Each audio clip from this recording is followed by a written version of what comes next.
if people are selling for that much more and it's inflated, like it's going to be harder for me to make a deal. So let me figure that like I'm going to have to talk to 10 times as many sellers as I used to have to talk to. Cool. Like as long as you have the number, now you just knock it out.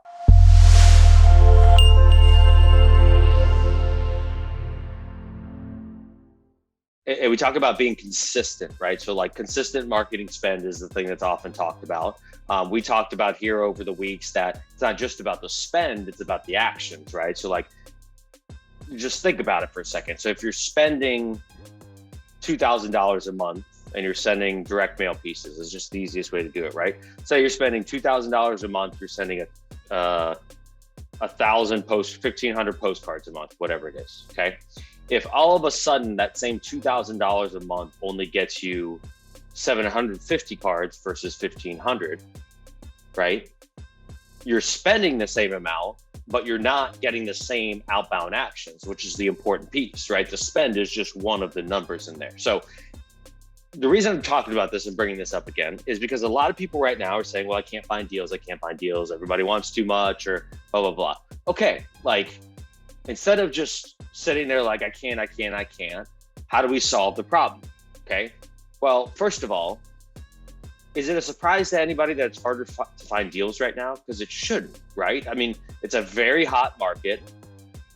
Prices are inflated. Sellers are asking too much in a lot of cases. Like this is going on. Of course it's happening, right?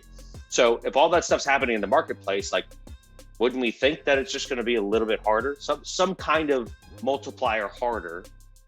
And in your head, change the harder to, okay, it's just, I have to take a different number of actions, right? So like if it's twice as hard to get a deal now, then I need to send twice as much as whatever I was sending before, texts, outbound calls, whatever the number is of the action point, right?